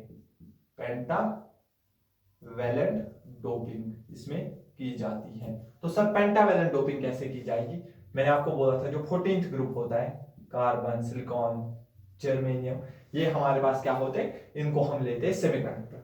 तो जो इसके साइड में होंगे, जैसे नाना पार्टिकल, ऐश्वर्या, ये हमारे पास क्या होता है, इसके बाद वाला ग्रुप जो होता है 15th ग्रुप, और ये होते हैं पेंटावैलेंट, इनके पास 5 वैलेंस इलेक्ट्रॉन होता है। दैट मींस हम इसमें कौन सी डोपिंग करेंगे, या तो फास्फोरस को ऐड करेंगे या सिलिकॉन को। पेंटावैलेंट डोपिंग या तो फास्फोरस होगा या हम सिलिकॉन ऐड करेंगे। सॉरी फास्फोरस या आर्सेनिक, किसमें, या तो सिलिकॉन में या जर्मेनियम। अगर सिलिकॉन होगा तो फास्फोरस जनरली करेंगे, अगर जर्मेनियम होगा तो आर्सेनिक को जल्दी जनरली हम इसमें जो है ऐड करते हैं एज डोपिंग। समझ आ गया, डोपिंग किनकी करनी है, पेंटावेलेंट एटम्स की। समझ आ गया, किसमें करनी है, 14th ग्रुप जो हमारे पास सेमीकंडक्टर होते हैं, दैट मींस। और जो ये पेंटावेलेंट डोप है ये किससे सराउंडिंग होंगे, जर्मेनियम में surrounding. these pentavalent atoms are surrounded by या तो किससे होगा, सिलिकॉन या जर्मेनियम से होगा। क्लियरली समझ आ गया, ये हमारे पास क्या होता है, इसको हम बोलते हैं बेटा एक्सट्रिंसिक सेमीकंडक्टर। और एक्सट्रिंसिक सेमीकंडक्टर में कौन सा टाइप है, ये एन टाइप सेमीकंडक्टर है। क्या इतना क्लियर हुआ, हाँ सर, इतना हमको समझ आ गया, बढ़िया। अब जो हम अब हम इसको देखेंगे किस तरीके से होता है जनरली। अब आप देखो यहाँ पर, ये हमारे पास एक सिलिकॉन है, ये दूसरा सिलिकॉन, ये तीसरा सिलिकॉन, यहाँ पे और एक सिलिकॉन लेंगे, ठीक है बेटा, हाँ यहाँ पर और एक सिलिकॉन लेंगे, यहाँ पर सिलिकॉन लेंगे और यहाँ पर और एक सिलिकॉन। पहले यहाँ पे कौन था, सिलिकॉन था। अब जो ये पेंटावेलेंट एटम आएगा वो इस सिलिकॉन को जो है रिप्लेस करता है। वो क्या करता है, यहाँ पे पहले क्या था, सिलिकॉन एटम, अब उस सिलिकॉन एटम को क्या करेगा, रिप्लेस करेगा। यानी कि उसकी जगह कौन आएगा, उसकी जगह आएगा फास्फोरस, उसकी जगह क्या आएगा, फास्फोरस। लेकिन अब यहाँ पे जो है मुद्दा उठ जाएगा, ये सारे सिलिकॉन जो है इनके पास चार एटम है और अचानक से इनके बीच में एक फॉरेन एलिमेंट आ गया जिसके पास 5 इलेक्ट्रॉन है। तो ये इसको बोलेंगे हम तो पहले कोवेलेंट बॉन्ड बनाएंगे, दैट मींस फास्फोरस का एक यहाँ पे एक इलेक्ट्रॉन इसके साथ चला जाएगा बॉन्ड बनाने में, एक इधर चला जाएगा बॉन्ड बनाने में, एक जो है इधर चला जाएगा बॉन्ड बनाने में, और एक इलेक्ट्रॉन इसका यहां चला जाएगा बॉन्ड बनाने में। अभी इसके कितने इलेक्ट्रॉन यूज हुए, 1 2 3 और 4, लेकिन अभी भी जो है इसके पास एक इलेक्ट्रॉन बचा हुआ है। अब अगर इसको यहां पे रहना है तो फिर इसको 4 ही इलेक्ट्रॉन होने चाहिए, दैट मींस ये 5वां इलेक्ट्रॉन अपने पास नहीं रख सकता है। तो ये अब क्या करता है, यहाँ पे ये थोड़ी सी गद्दारी करता है, अपने 5वें इलेक्ट्रॉन के साथ उस बेचारे को क्या करता है, उसको सैक्रिफाइस कर देता है अपने लिए। यहाँ पे जो है पेंटावेलेंट एटम 5 इलेक्ट्रॉन लेके आया था फास्फोरस, लेकिन फास्फोरस तभी इसमें रह सकता है जब उसके पास 4 इलेक्ट्रॉन होंगे। तो वो क्या करता है, अपने इस 5वें इलेक्ट्रॉन को क्या कर देता है, दान कर देता है, बेचारे को यहाँ पे डोनेट कर देता है। यानी कि ये इलेक्ट्रॉन को, ये एक इलेक्ट्रॉन को यहाँ पर छोड़ देता है, और अगर इसने इलेक्ट्रॉन को छोड़ दिया तो इसके ऊपर पॉजिटिव चार्ज आता है बाय नेचर। समझ आ गया क्लियरली। तो ये बाकी भी अपने बॉन्ड बना चुके होते हैं, दैट मींस ये यहाँ पे अगर आप देखोगे इसमें सबसे ज्यादा दुखी जो होगा ये हमारे पास बेचारा ये इलेक्ट्रॉन होगा, क्योंकि इसको किसने छोड़ा। अगर किसी को कोई और छोड़ेगा वो अलग बात होती है, इसको अपने फास्फोरस ने छोड़ा, जिंदगी भर ये इस फास्फोरस के साथ रहा, इसकी पहचान बन के रहा, पेंटावेलेंट पेंटावेलेंट पेंटावेलेंट, और आखिरकार फास्फोरस ने इसको छोड़ दिया, फास्फोरस ने इस इलेक्ट्रॉन को छोड़ दिया। जैसे ही इस इलेक्ट्रॉन को फास्फोरस छोड़ेगा तो यहाँ के पर इसके ऊपर हमारे पास होता है कंडक्शन बैंड, और आपको बताया ये हमारे पास होता है वैलेंस बैंड जिसमें कोवेलेंट बॉन्ड्स होते हैं। तो ये इलेक्ट्रॉन जो है, अब ये इलेक्ट्रॉन बेचारा उदास होता है और इसको अगर थोड़ी बहुत एनर्जी भी मिलती है तो ये बेचारा कंडक्शन बैंड में चला जाता है। तो कुछ टाइम बाद अगर आप देखोगे ये इलेक्ट्रॉन जो है ये ऊपर चला जाता है, ये इलेक्ट्रॉन जो है आराम से कहां चला जाता है, कंडक्शन बैंड में चला जाता है। क्लियरली। और आप इस इलेक्ट्रॉन को यहां से यहां जाने में जो है उतनी ज्यादा एनर्जी की जरूरत नहीं पड़ती है। सर कितनी एनर्जी की जरूरत पड़ती है, तो जो है हमारे पास energy required to shift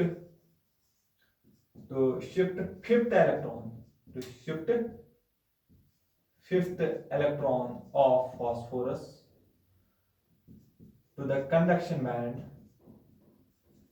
is, वो कितनी होती है, 0.05 इलेक्ट्रॉन वोल्ट, यानी कि बहुत कम एनर्जी, और ये बेचारा इलेक्ट्रॉन जो है यहां से ऊपर चला जाता है। क्लियरली, इतना तो ठीक है। ये इलेक्ट्रॉन किसकी वजह से ऊपर चला गया, जो हमने इसमें इंप्योरिटी डाली, उसने एक इलेक्ट्रॉन अपना छोड़ा, वो इलेक्ट्रॉन जो है ऊपर चला गया। लेकिन अब ये जनरली किस पे होगा, रूम टेम्परेचर, और टेम्परेचर की वजह से क्या होगा, यहां पर कहीं और जो है एक इलेक्ट्रॉन अपना बॉन्ड तोड़ेगा और वो भी तो ऊपर जाएगा। दैट मींस ये इलेक्ट्रॉन जो है किसकी वजह से आ गया? क्योंकि इसने अपना कोवलेंट बॉन्ड तोड़ा और ये यहाँ पे क्या क्रिएट करेगा? होल क्रिएट करेगा। ये टेम्परेचर की वजह से हुआ और ये जो है इंप्योरिटी की वजह से हुआ। अगर आप देखोगे अब यहां पर जो है नंबर ऑफ इलेक्ट्रॉन कितने हैं? 2 और होल कितना है? एक ही। तो हम बोल सकते हैं जब भी हम एन टाइप सेमीकंडक्टर देखते हैं उसमें नंबर ऑफ इलेक्ट्रॉन्स क्या होते हैं? ज्यादा होते हैं, लेकिन होल्स जो होते हैं वो बहुत कम होते हैं। That means concentration of number of electron बहुत ज्यादा होती है। तो हम लिख सकते हैं इसमें जो हमारे पास इलेक्ट्रॉन की कंसंट्रेशन होती है वो बहुत ज्यादा होती है होल के कंपैरिजन में। दैट मींस यहां पे जो है नंबर ऑफ इलेक्ट्रॉन बहुत ज्यादा होते हैं as compared to hole, as compared to hole. और अगर इलेक्ट्रॉन ज्यादा है दैट मींस जो ज्यादा होंगे ज्यादा करंट उनकी वजह से आएगा। दैट मींस यहां पे जो मेजॉरिटी चार्ज कैरियर हमारे पास क्या बनेगा? इलेक्ट्रॉन। दैट मींस और एक इंपॉर्टेंट पॉइंट आपसे पूछा जाता है, बताइए इसमें मेजॉरिटी चार्ज कैरियर कौन सा है? मेजॉरिटी चार्ज कैरियर इसमें इलेक्ट्रॉन्स होते हैं और जो कम है वो क्या होंगे? फिर माइनॉरिटी चार्ज कैरियर जो हमारे पास है वो हमारे पास होल होते हैं। ये भी एक इंपॉर्टेंट पॉइंट है। जो एन टाइप सेमीकंडक्टर है उसमें मेजॉरिटी चार्ज कैरियर इलेक्ट्रॉन होते हैं और माइनॉरिटी चार्ज कैरियर उसमें क्या होते हैं? होल होते हैं। क्या इतना क्लियरली समझ आ रहा है? ठीक है, तो इतना तो आपने अच्छे से समझ लिया है। तो पहले आप इतना नोट करिए, फिर हम फर्दर जो है इसमें बाकी चीजें भी डिस्कस करेंगे। हाँ, तो इतना क्लियर हुआ। और एक चीज मुझे यहाँ पे बोलनी थी, और जो हम इसमें ये इंप्योरिटी ऐड करते हैं इसकी कंसंट्रेशन मैंने पहले ही कहा बहुत कम होनी चाहिए। तो हम यहाँ पे लिखते हैं इसमें कितनी होती है इंप्योरिटी कंसंट्रेशन। यहाँ पे अप्रोक्सीमेटली होता है 1 in 10 raised power 4 atoms, 10 raised power 4 atoms. और यही एटम मैंने क्या कहा आपको? सिलिकॉन को रिप्लेस करते हैं और उसकी जगह जो है ले लेते हैं। और अगर आप देखोगे इस फास्फोरस ने अपना एक इलेक्ट्रॉन दे दिया, तो अगर इसने अपना एक इलेक्ट्रॉन दे दिया इसीलिए हम इसको क्या बोलते हैं? हम इसको बोलते हैं डोनर एटम। क्या बोलते हैं बेटा? डोनर एटम बोलते हैं। समझ आ गया? दैट मींस इसको हम क्या बोलते हैं? डोनर एटम बोलते हैं। क्लियरली समझ आ गया? बहुत बढ़िया। ठीक है, पहले आप इतना नोट करिए, फिर हम जो है इसके मैकेनिज्म पे आ जाएंगे। हाँ, तो चलो अब हम देखते हैं। ये हमारे पास है वैलेंस बैंड, ये हमारे पास होता है कंडक्शन बैंड। इतना तो आपको पता है। लेकिन अभी हमने देखा जो हमारे पास डोनर एटम था। सर कौन था हमारे पास डोनर एटम? हमने भी देखा हमारे पास जो है फास्फोरस, इसमें क्या था? डोनर एटम था। किसमें सर फास्फोरस डोनर एटम था? एन टाइप सेमीकंडक्टर में। एन टाइप सेमीकंडक्टर में हमारे पास जो है फास्फोरस एक डोनर एटम था। ठीक है सर, तो हमने देखा था ये जो डोनर एटम है इसको जो है बहुत कम एनर्जी की जरूरत थी। कंडक्शन बैंड में जाने के लिए कितनी एनर्जी की जरूरत थी? 0.05 इलेक्ट्रॉन वोल्ट। यानी कि ये जो गैप है यहां पर होगा हमारे पास, ये गैप होगा 0.05 इलेक्ट्रॉन वोल्ट। सर ये किसकी एनर्जी लेवल आपने बनाई? ये मैंने बनाई डोनर एनर्जी लेवल। क्या बनाई मैंने? Donor energy level. ये किसकी है? डोनर एटम जो है वो यहां पर ऑलरेडी होगा, यानी कि वो आराम से जो है यहां से यहां पे शिफ्ट हो सकता है। दैट मींस यही क्या है? Donor energy level. सर आपने ये इससे नीचे इतना ही क्यों बनाया? क्योंकि इसको इतनी ही जरूरत है। दैट मींस कंडक्शन बैंड से ये सिर्फ इतनी ही गैप पे रहेगा, 0.05 इलेक्ट्रॉन वोल्ट की गैप पे रहता है। और ये हमारे पास होता है वैलेंस बैंड। समझ आ गया? ये हमारे पास हो गया डोनर एनर्जी लेवल, और ये हमारे पास क्या होता है? Conduction band. समझ आ गया? ये हमारे पास इस तरीके का जो है इसका बैंड जो है वो बनता है। बैंड स्ट्रक्चर इस तरीके का बनता है। और एक चीज मैंने आपको बताई थी, इसमें जो इलेक्ट्रॉन्स होते हैं वो हमारे पास क्या होते हैं? मेजॉरिटी चार्ज कैरियर होते हैं, और जो होल होते हैं हमारे पास वो माइनॉरिटी चार्ज कैरियर्स होते हैं। और हमने देखा नंबर ऑफ इलेक्ट्रॉन इसमें बहुत बहुत ज्यादा होते हैं नंबर ऑफ होल से। तो ये हमारे पास जो है ये हमारे पास बैंड स्ट्रक्चर हो गया किसका? N type semiconductor. क्या आपको क्लियरली समझ आ गया एन टाइप सेमीकंडक्टर जो है वो क्या होता है? ठीक है, तो इसके बाद अब हम फर्दर डिस्कशन देखेंगे। फिलहाल आप इसको नोट करिए अच्छे से। तो फर्दर अब हम देखेंगे पी टाइप सेमीकंडक्टर हमारे पास क्या होता है। तो ठीक है बेटा, अब हम देखेंगे पी टाइप सेमीकंडक्टर। सबसे पहले पी टाइप सेमीकंडक्टर भी एक क्या होता है? एक्सट्रिंसिक सेमीकंडक्टर होता है। एक्सट्रिंसिक सेमीकंडक्टर होता है। हाँ सर, एक्सट्रिंसिक सेमीकंडक्टर होता है सर। इसमें किस टाइप की डोपिंग करते हैं? जो एन टाइप होता है उसमें पेंटावैलेंट डोपिंग करते हैं, और पी टाइप में हम पेंटावैलेंट डोपिंग नहीं करते हैं। तो फिर क्या करेंगे? ट्राईवैलेंट डोपिंग करेंगे। इसमें जो है हम क्या करते हैं? ट्राईवैलेंट डोपिंग इसमें होते हैं। ट्राईवैलेंट डोपिंग मतलब इसमें हम ट्राईवैलेंट एटम्स को ऐड करते हैं। Trivalent atoms are added. Trivalent atoms को ऐड करते हैं सर। कौन से ट्राईवैलेंट एटम होंगे? यहां पर हमारे पास होता है सिलिकॉन, जर्मेनियम, ये हमारे पास होते हैं सेमीकंडक्टर, और इसके आगे होते हैं पेंटावैलेंट, इसके पीछे होते हैं ट्राईवैलेंट। जैसे हो गया हमारे पास बोरॉन, यहाँ पे अल्युमिनियम एंड बैगन, आलू, गाजर एंड गैलियम। जनरली हम ये दो जो है इसमें ऐड कर देते हैं। समझ आ गया? हाँ, इंडियम वगैरह भी ऐड कर देते हैं। तो यानी कि जो हमारे पास 13th ग्रुप के एलिमेंट है उनको हम इसमें ऐड करते हैं एज ट्राईवैलेंट एटम्स। तो वो क्या करते हैं? एंड दे रिप्लेस, वो किसको रिप्लेस करेंगे? शाबाश, दे रिप्लेस सिलिकॉन। वो सिलिकॉन को रिप्लेस करेंगे और उसकी जगह लेंगे। एंड वो फिर जब वो सिलिकॉन के बीच में आएंगे तो चारों तरफ किससे घिरे हुए होंगे? सिलिकॉन से। And they are surrounded by, they are surrounded by silicon atoms। वो सिलिकॉन एटम से जो है सराउंडेड हुए होंगे। क्या इतना क्लियर हुआ? हाँ सर। तो अब हम देखते हैं किस टाइप का इसका जो है बनता है हमारे पास बैंड स्ट्रक्चर। इस तरीके के हमारे पास, अगर हम पहले इसको देखना चाहेंगे, पहले इसका स्ट्रक्चर देखेंगे हम। ये सिलिकॉन, ये भी सिलिकॉन, ठीक है। अब यहां पे सिलिकॉन था, उसको रिप्लेस करवाएंगे हम जो है दूसरे एटम से, अल्युमिनियम से इसको रिप्लेस करवाएंगे।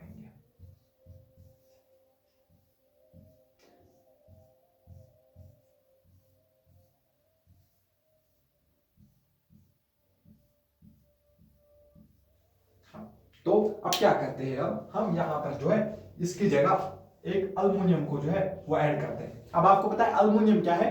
ट्राईवैलेंट है, यानी कि उसके पास कितने इलेक्ट्रॉन होते हैं? लास्ट शेल में 3 ही इलेक्ट्रॉन होंगे।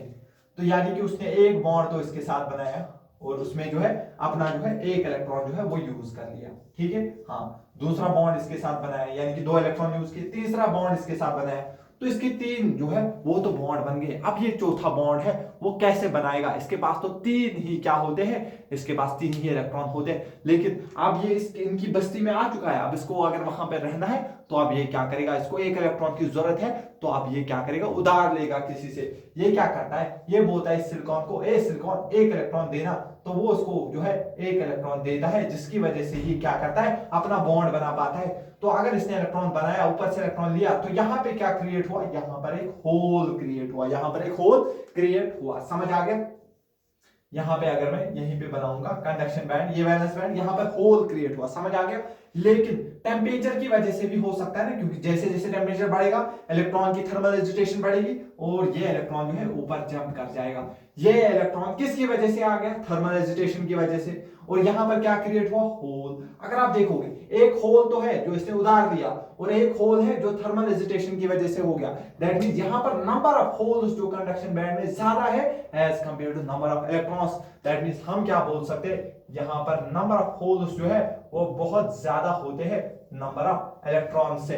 दैट मींस यहां पे नंबर ऑफ होल ज्यादा है किससे? नंबर ऑफ इलेक्ट्रॉन से। ये हमारे पास समझ आ गया। दैट मींस अगर नंबर ऑफ होल ज्यादा है तो मेन करंट किसकी वजह से आएगा? होल की वजह से। तो हम क्या बोलेंगे? यहां पर जो हमारे पास होल है ये एक्ट करेंगे as majority charge carriers, majority charge carriers की तरह से। तो सर इलेक्ट्रॉन क्या करेंगे? यहां पे इलेक्ट्रॉन एज अ यहां पे माइनॉरिटी की तरह जो है एक्ट करेंगे, माइनॉरिटी चार्ज कैरियर की तरह जो है एक्ट करेंगे। क्या इतना क्लियर हुआ? कंसंट्रेशन कितना होगा सर? कंसंट्रेशन जो है मैंने आपको पहले कहा बहुत कम होगा। यहां पर भी 1 × 10⁻⁴ एटम्स में जो होगा। समझ आ गया? इतना क्लियर हुआ? हाँ सर। सर एक चीज बताइए, इस इलेक्ट्रॉन को, ये जो इलेक्ट्रॉन है इसको यहां से यहां लाने में सर कुछ तो एनर्जी लगेगी। वो एनर्जी बहुत कम होगी, और वो एनर्जी उतनी ही होगी जितनी इससे पहले वाले में वो फ्री इलेक्ट्रॉन को जरूरत थी यहां से यहां जाने में। दैट मींस इस इलेक्ट्रॉन को सिलिकॉन के बॉन्ड से लेकर यहां तक लाने में जो एनर्जी रिक्वायर होगी वो एनर्जी कितनी होगी, वो एनर्जी जो है वो एनर्जी हमें बहुत कम होगी। Energy required to take electron from covalent bond कितनी होगी 0.05 इलेक्ट्रॉन वोल्ट। दैट मींस ये बहुत कम एनर्जी हमें जरूरत पड़ती है। ठीक है सर, तो आप बताइए ये जो है इसने इलेक्ट्रॉन एक्सेप्ट किया, अगर इसने इलेक्ट्रॉन एक्सेप्ट किया तो इसके ऊपर क्या चार्ज आएगा, पॉजिटिव चार्ज आएगा। हाँ सर, तो अगर इसने एक्सेप्ट किया तो सॉरी इसके ऊपर नेगेटिव चार्ज आएगा, और इसने क्या किया, एक्सेप्ट किया। अल्युमिनियम ने यहाँ पे क्या किया, एक्सेप्ट किया। तो अगर इसने एक्सेप्ट किया तो इसलिए हम इसको बोलते हैं एक्सेप्टर आयन। क्या बोलेंगे, एक्सेप्टर आयन इसको बोला जाता है, या एक्सेप्टर एटम हम इसको बोल सकते हैं। क्या इतना क्लियर हुआ। और एक चीज ध्यान रखना, इससे पहले मैंने क्या बोला था, यहाँ पे फास्फोरस आया था तो उसके ऊपर प्लस चार्ज आएगा। अब आपको अगर कोई बोलेगा बताओ जो एन टाइप सेमीकंडक्टर होता है वो क्या होता है, पॉजिटिव होता है, नेगेटिव होता है, न्यूट्रल होता है, तो आप बोलोगे पॉजिटिव, नहीं वो न्यूट्रल होता है। भले ही उसके ऊपर पॉजिटिव चार्ज आया था लेकिन उसका इलेक्ट्रॉन तो था मटेरियल में ही, दैट मींस ओवरऑल वो ओवरऑल न्यूट्रल है। सिमिलरली अगर आपसे कोई बोलेगा पी टाइप किस टाइप का सेमीकंडक्टर होता है, नेगेटिव, पॉजिटिव या न्यूट्रल, तो आप बोलोगे न्यूट्रल। आप यहाँ पे बोलोगे सर इसमें तो नेगेटिव है, लेकिन नेगेटिव किसकी वजह से आया, इस इलेक्ट्रॉन की वजह से। ये इलेक्ट्रॉन तो है इस मटेरियल के अंदर ही, अगर ये इलेक्ट्रॉन इधर वापस चला जाएगा तो ये ओवरऑल फिर से क्या बनेगा, न्यूट्रल एटम बनेगा। दैट मींस याद रखना एन टाइप, पी टाइप ये सारे क्या होते, न्यूट्रल सेमीकंडक्टर होते। ध्यान रखना ये क्या होते, न्यूट्रल सेमीकंडक्टर होते। याद रखना ये न्यूट्रल होते हैं, इन पे नेट चार्ज जीरो होता है, इन पे नेट चार्ज जीरो होता है। इन पे नेट चार्ज कितना होता है बेटा, जीरो होता है। क्या इतना क्लियर हुआ, ठीक है, इतना आप पहले नोट करिए। तो अब हम देखते हैं band structure of P type semiconductor. तो अगर आप ध्यान से देखोगे तो ये वैलेंस बैंड होता है, ये कंडक्शन बैंड होता है। तो अभी मैंने कहा एक्सेप्टर आयन जो है उसकी एनर्जी थोड़ी ही ज्यादा थी, उसकी एनर्जी वैलेंस बैंड से थोड़ी ही ज्यादा थी, क्योंकि उसको वापस लाना था, इसलिए मैंने वैलेंस बैंड के नजदीक उसको बनाया। समझ आ गया, थोड़ी सी ज्यादा थी, और कितनी थी 0.05 इलेक्ट्रॉन वोल्ट। दैट मींस ये क्या है, ये हमारे पास है acceptor energy level, acceptor energy